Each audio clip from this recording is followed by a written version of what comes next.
Hey, that ain't Mike could do it better. I ain't tripping off all that shit. Hey, what's going on, Chelsea Faith? How you doing today? I'm doing good. That's good.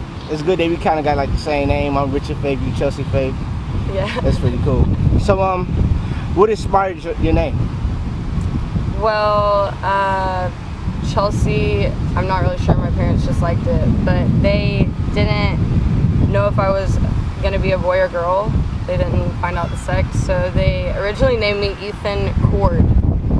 So that was the name that my parents teased me with growing up. Faith is actually my mom's middle name and my dog's middle name.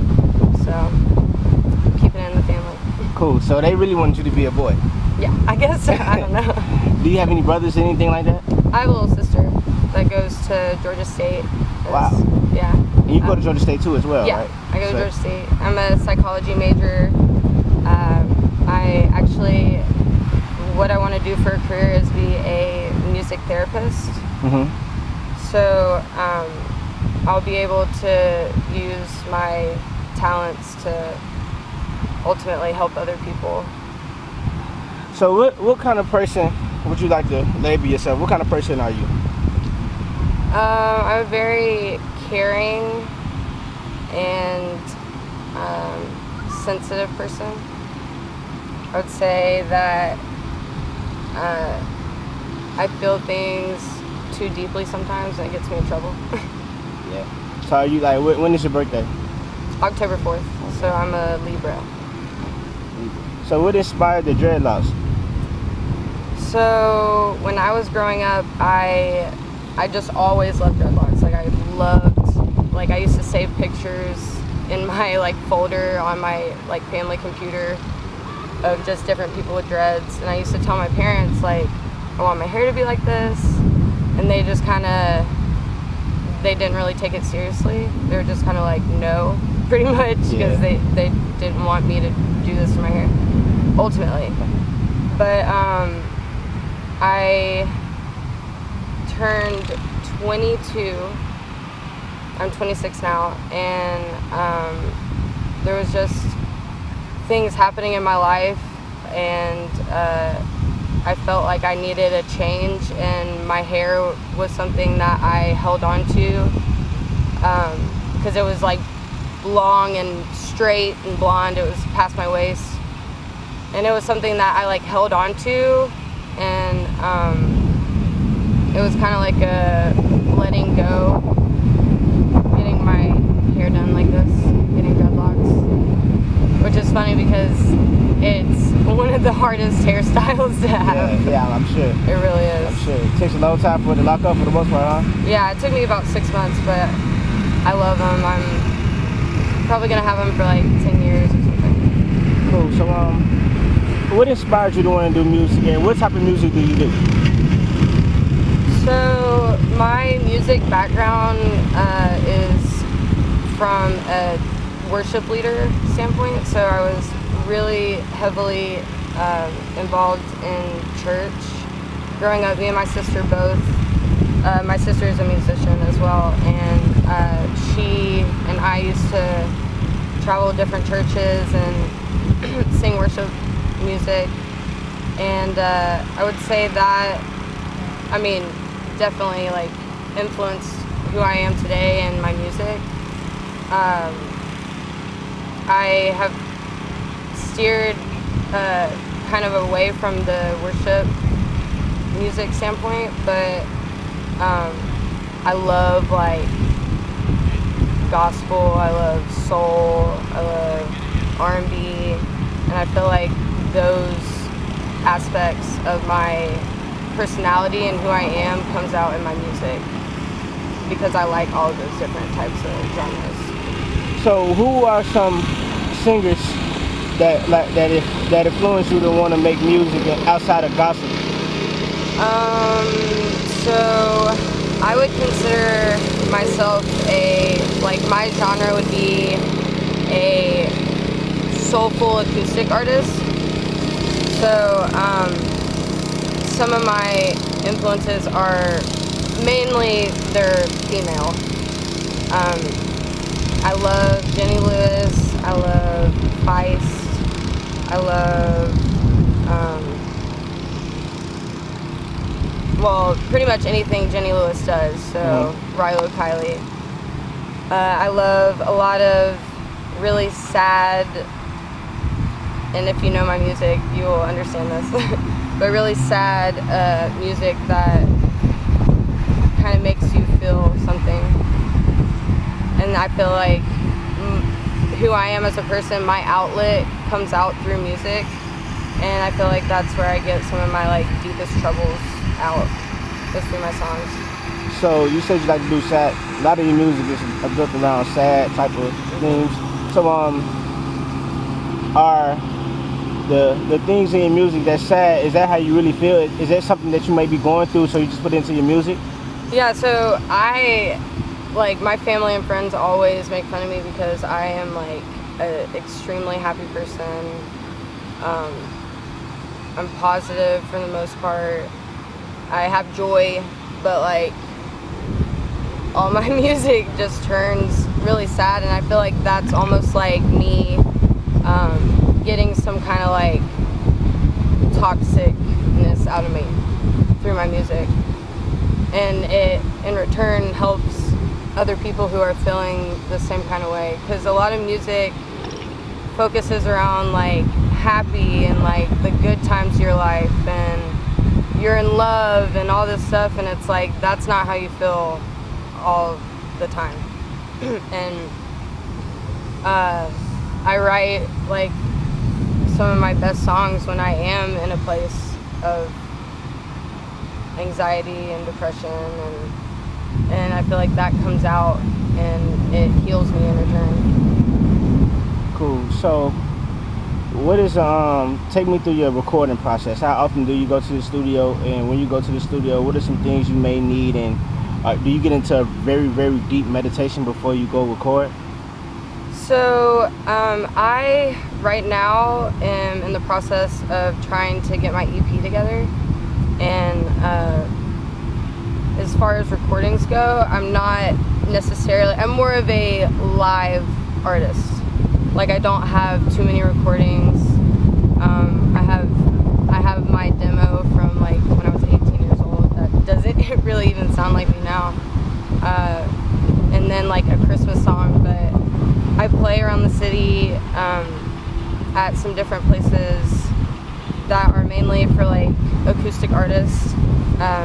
But Eddie's Attic is a phenomenal place. Like I got the privilege to work there for 3 years and get to know the owners and the venue itself, and I feel like I've grown as an artist just being able to work there, and then being able to play there after I no longer work there. It really shows me that I am like progressing in my music and just becoming more of who I want to be as an artist.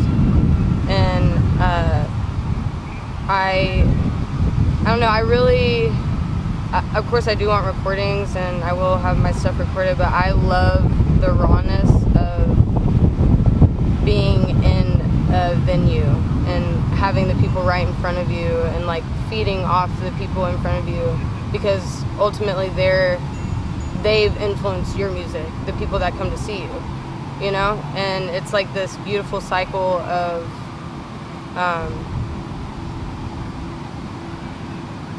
music, really, and just like sharing music. Eddie's Attic is a very cool place to go, and I would encourage everybody to go see a show there. Cool. So being in the city like Atlanta, Georgia, and a lot of the music scene is so wrapped around a lot of rap music, trap rap music, how do you maneuver through a situation like that? So I do love rap. I am a huge fan of rap, especially Atlanta rap. I love Awful Records, which is an Atlanta-based label.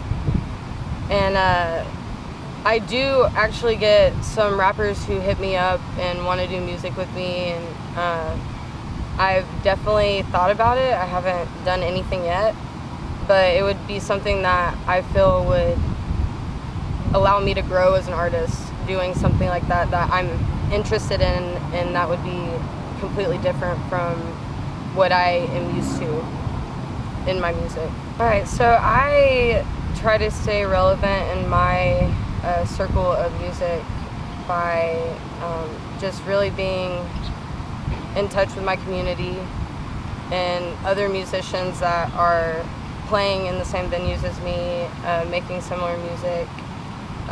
Those are the type of people I'm directly around that influence me and kind of keep me, I don't know, leveled in like a city like this where there are so many different type of artists and type of music that people do. It's like being with a similar field of artists, which is like acoustic, folky, you know, that sort of thing, kind of gives me a place to be. So I'm not like fishing around for something. Like I have almost like a home in Atlanta for my music. Cool. So with the type of people, you know, type of artists that you're entwined with, does it make y'all kind of aggravated, a little bit of mad because y'all not getting the light, all the rappers and all the singers and all the twerkers and all the people that does something different? Yeah, you know what I'm saying? All the people that does something different from you guys, does it kind of make y'all angry that y'all don't get the shine and the recognition that y'all deserve because y'all are just as good as they are musically, y'all the same? So how do you feel about that? I feel like it, I mean, it's definitely it's a music demographic thing too, so it's like just where we are, urban areas, rap is going to be a predominant genre as far as, you know, a city like Atlanta. Like I know a lot of rappers, and I feel like I can speak as a whole for the people that I do music with and am around, that it's not about any sort of recognition.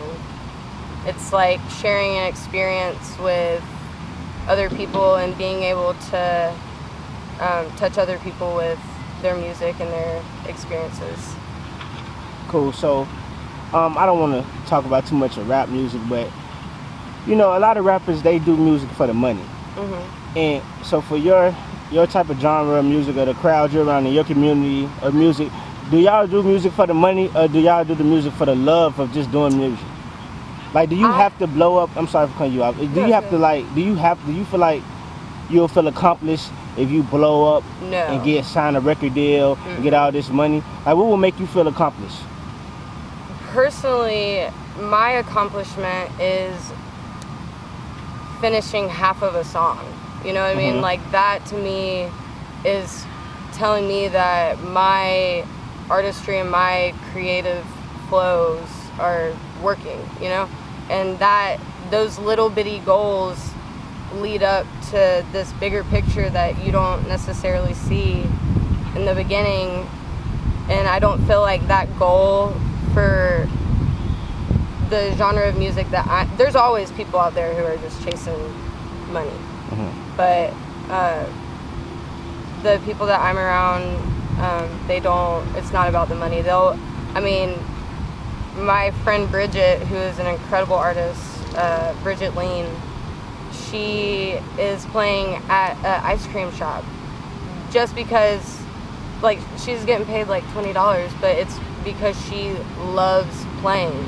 She loves touching the people around her, and that's the kind of people that I find myself surrounded with, is that it's not about the fame, it's not about people knowing your name or being recognized, it's about touching other people with your music and sparking something inside of them that music has done to you, you know? Yeah, I totally understand that. So do you play any instruments?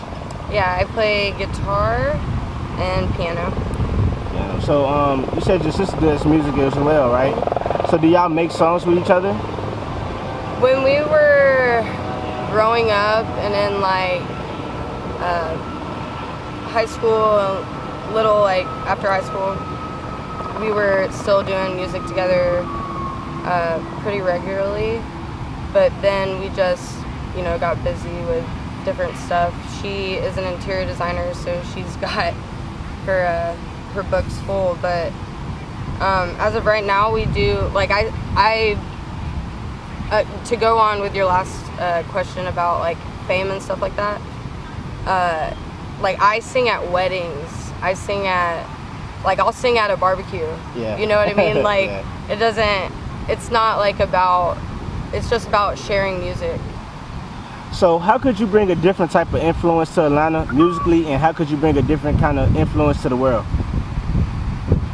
Musically, I feel like I can give back to Atlanta in a way that kind of people who are around me and know who I am as a person and see the type of music I make, I feel like it kind of gives people a secure feeling of like, it's okay to be sad. Like, it's okay, like, life is hard for everybody, every single person. It's harder for others than, you know, what my life has been, and my life's been harder than what others have been. And just to be able to let people know that it's okay to be happy and sad. Like, you can have all these inner demons that you fight every day, and you can still come up on top and find a healthy way to use it as an outlet. So what are some things that you experience in your life?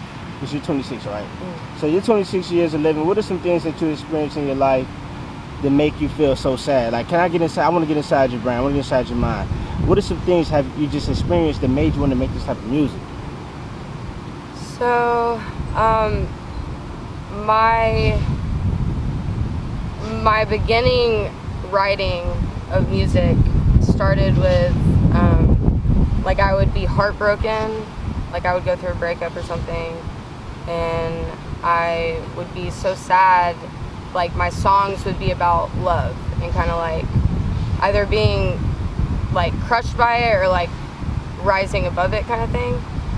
And then the more I grew as an artist, the more I started looking more inside of myself and kind of picking apart the pieces of me that I don't necessarily understand, or like, because I know that's a universal feeling for every single person in the world. Like, there are parts of you that you don't like, you don't understand, that you love, that you want to work on, and it's like, my music has kind of switched from this like love aspect of like being heartbroken to like this sort of like look inside yourself and like see what you can find kind of thing.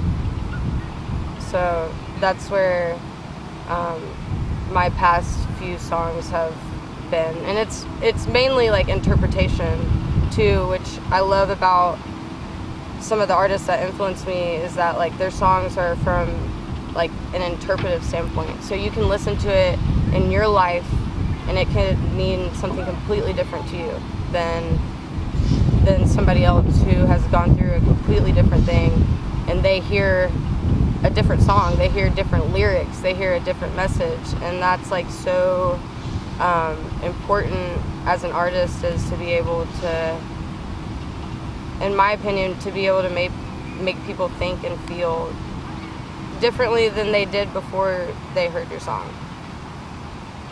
Cool. That's a strong statement. So for the genre of music you make, what are some top artists out right now that you can see yourself working with? Artists that are out right now. So most of the artists that I would want to work with aren't like large scale artists. They are like people in Atlanta that are more in the scene than I am in my specific genre. But I love Maggie Corner. She's an incredible artist. She plays at Eddie's Attic. A lot of these are artists that play at smaller venues.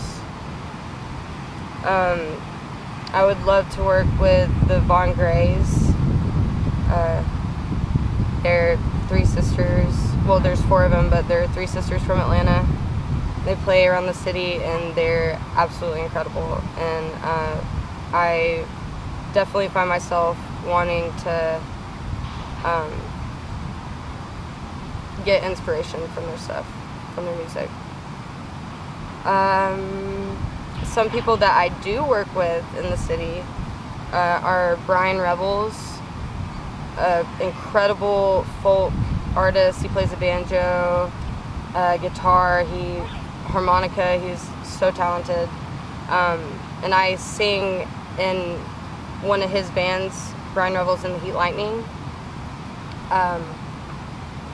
I play with Bridget Lean, who I mentioned earlier. She actually is playing lead guitar on my show at Smith's Old Bar on October 13th. It's in like Ansley Forest area. You guys know where that is, like past Piedmont? Yeah, I'm familiar. So she's playing with me there, and there are hopefully some artists that I'll be working with in the future that kind of are different from the music that I'm currently doing. Like a electronic artist that I'm friends with, and he kind of was playing around with wanting to do some stuff together, and I'm open for any kind of artistic growth. So Cool. So where do you see yourself at musically a year from now? A year from now, to what's going on in my life currently, it's so hard to think of a year from now. I understand that. But the goals that I want for my music is I want to for sure have my EP completely finished. I want